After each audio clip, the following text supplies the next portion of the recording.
Hey guys, what's up? So today we're going to be talking about really new film. I think it came out on the 18th called Deadly Illusions. It's not particularly that strong of a film, and I think there's some things that we can talk about why that's the case. It's like a overdone Lifetime movie. If you guys don't know what like a Lifetime movie is, there's a Lifetime movie network, and there's a lot of these films that are very formulaic, basically just building up drama and tension, usually around psychology. They tend to make somebody go crazy, and they like to show like people who are obsessed or how weird people can be, and their audience enjoys it. So nothing against that network. That's what their audience enjoys. That's kind of what this film is. I wanted to talk about first what makes the film kind of feel a little bit lacking in certain ways. So we have the plot. So you have Mary, Tom, and Grace, like the three main characters. Mary is Kristin Davis, the person from Sex and the City, I believe. She's this like really accomplished author. Okay, cool. I kind of got what they're going with their, like, artists and authors tend to have like really vivid imaginations. They can have some fun with it. Okay, great. But so she's this really accomplished author. And the reason I'm bringing that up is that provides some holes in this whole plot line. So she's, very successful, doing great work. And then she gets this like notice that they want to give her a $2 million advance on her next book. Cool. And it just so happens that at the same time, her husband, Tom, does this really stupid thing with their investment portfolio, I believe it is, and like loses half of their money or something like that. It was something like that. Cool. It just happens that they're just like really aligned. And the reason they did that is they needed to provide some tension, because when you have such a successful person with so much money, it's not that rich people don't have issues, it's that they often, it's just like their issues just don't translate onto the screen unless you really focus on them. So it's just like they had to provide some tension. It was a little meh. Second point of the plot. So she needs to focus on her book, and her friend Elaine is like, yo, you should get a nanny, I believe. Yeah, nanny. Okay, cool. I get that. That's fine. Then she goes through this really fancy agency to get a nanny, I assume. Couple things. If it's not that fancy of an agency, what is a multi-million-dollar author doing with that and not having like the top of the line nanny? Second, if it is a really nice agency, then they have a bigger issue, because she goes and meets with however many people, 5 or 6 or 7, probably more, but that's how many we see. And they're all like sociopaths. And I get that that's kind of funny and that kind of pushes the narrative along, but how is that? How does that work? How are we supposed to? Films always have an element of disbelief, and you have to be able to wave that disbelief off. But there's a threshold in which the audience from film to film can wave off that disbelief. And they start to lose it really early. Like, okay, cool. So everybody that you do from this agency sucks. Clearly, this shouldn't be an agency. That's like the big thing. How is it an agency and all of their candidates suck? If you remember, if you like go and watch it again, and like they're like weird, like all of them are super off-putting. And so I get that it was a little bit of comedic relief, but the film wasn't a comedy. So it kind of just like, that didn't work. Then comes in Grace. This, in my opinion, is the it's the biggest element of disbelief that like makes no sense.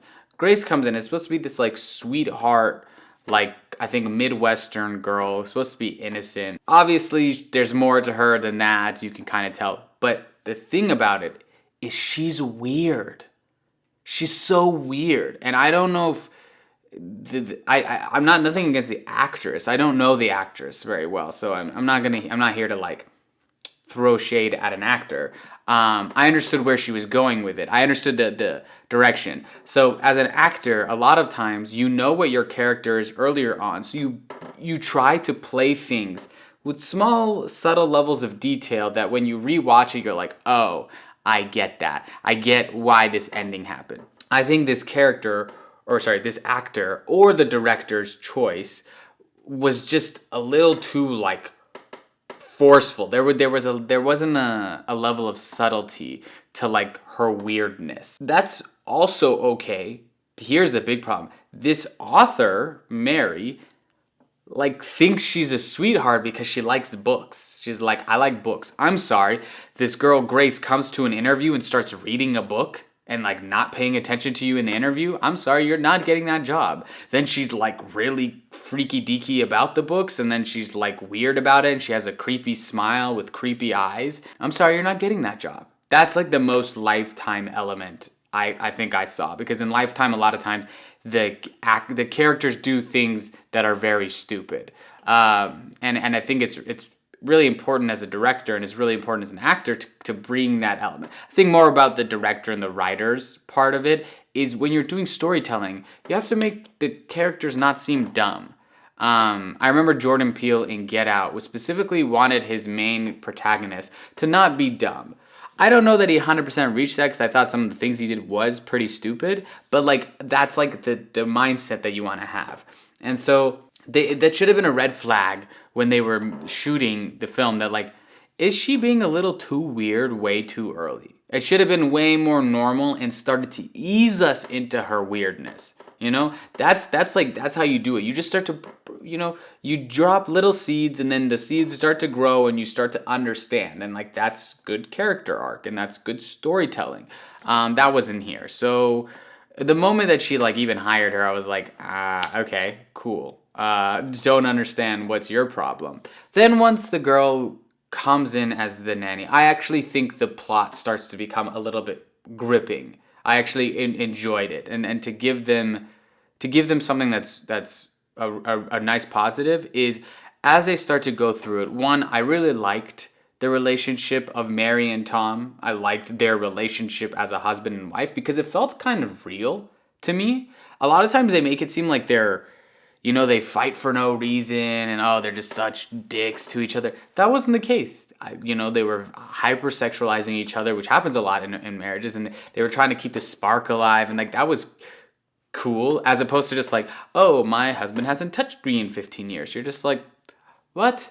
I get that happens in marriages, but not every marriage is like that. So I like that they were like handsy with each other, and there was sexual tension between them throughout the thing, and then they would get into fights, and he would be like understanding, and she wanted to get work done on herself, and he was like, no, I actually just like the way you look because she's really attractive for her age. And like, cool. Like, that's what a husband would probably do. Maybe the husband doesn't have to be a jerk and want the younger woman. Cool. Like, that's interesting. And I thought they did that part really well. So that part I really liked. I liked their husband-wife relationship. Another part that I really enjoyed is the way they made Mary's mind work. Like, you could tell that her author side was really seeping in, and like she was kind of fantasizing about the reality. And you could tell that it was happening. I think maybe they could have dialed it down a bit so you couldn't tell what was reality and what was fantasy. You could tell, but it was just really interesting to see.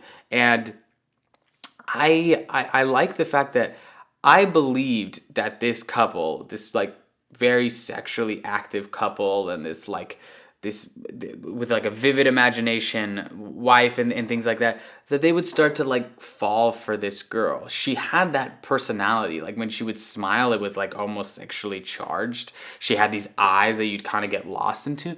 I thought that worked really, really well. And then the last part that I really enjoyed with that is, especially towards the middle, I was back and forth onto whether or not Grace was a psychopath or it was Mary. They did a lot of good little things to put you off your element. Things like when the guy said, oh, I was reading your book and I couldn't tell who the killer was until the very end. And I was like second guessing myself. Well, clearly it's Grace. But then it was like, no, actually Mary's fantasizing about this. I bet you Grace doesn't even know what's happening.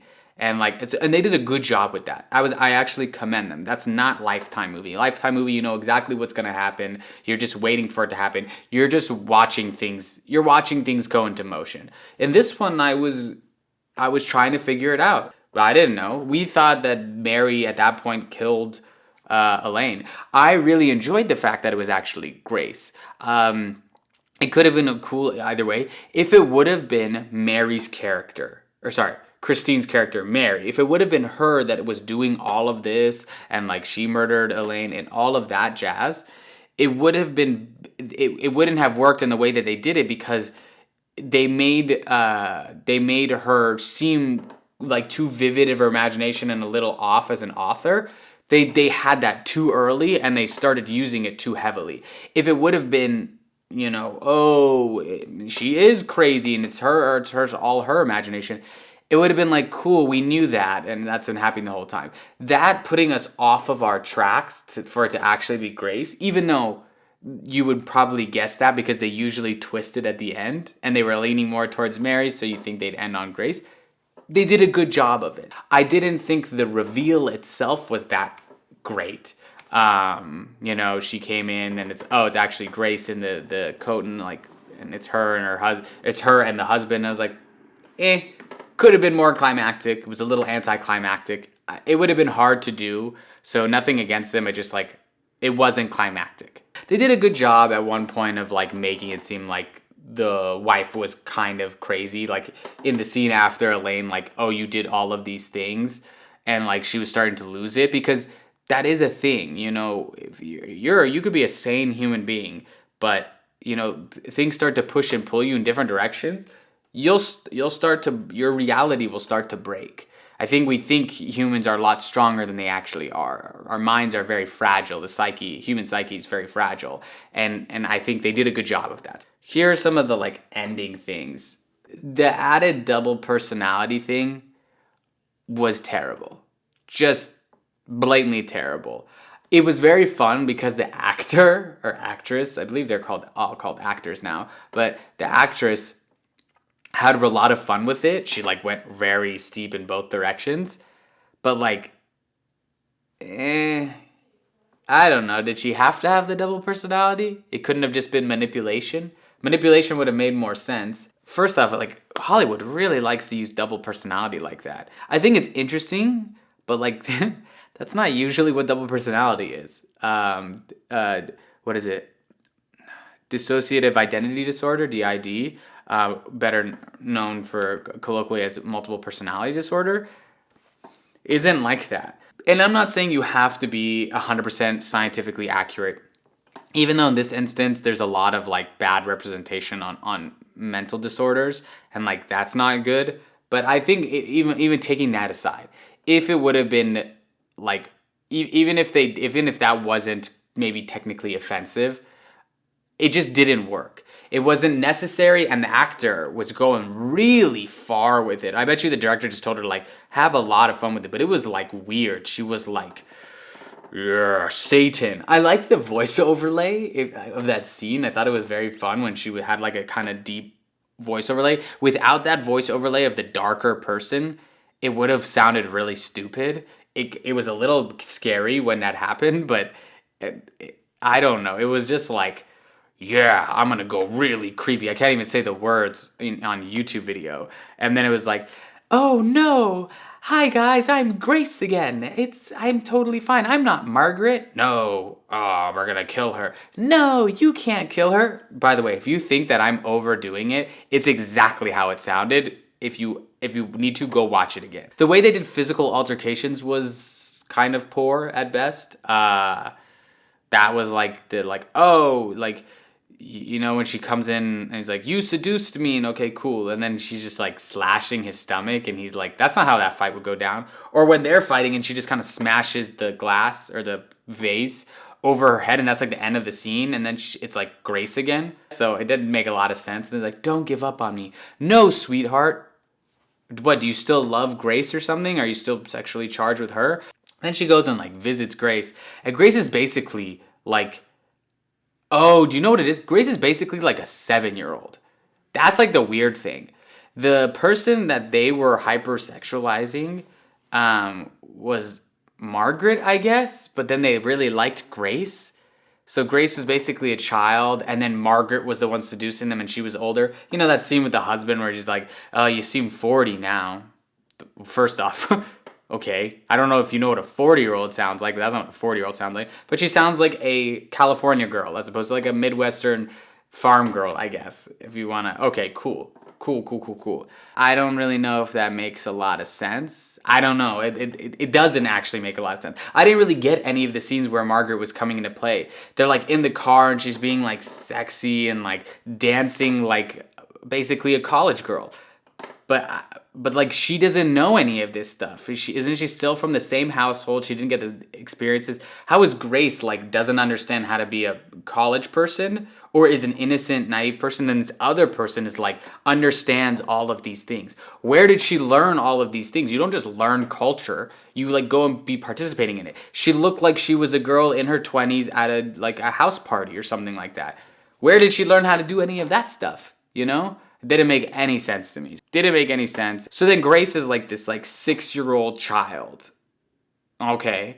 So she's like her mom? Okay. I don't know, like, why? When did she get that invested in her? She was sexually attracted to her. She wasn't like emotionally invested in like she wanted her to become a good person or something. So that part is the part that didn't make sense. They assumed that all emotion equates to the same thing. It doesn't. Emotional bonds are different. There are sexual ones, there's physical attraction, there's emotionally driven ones, there's paternal ones. It went from the sexually charged one to a paternal one, or a maternal one in this case, really quickly. Didn't get it at all. They did the like whole ambiguous ending where like, oh, it seems like she probably got out.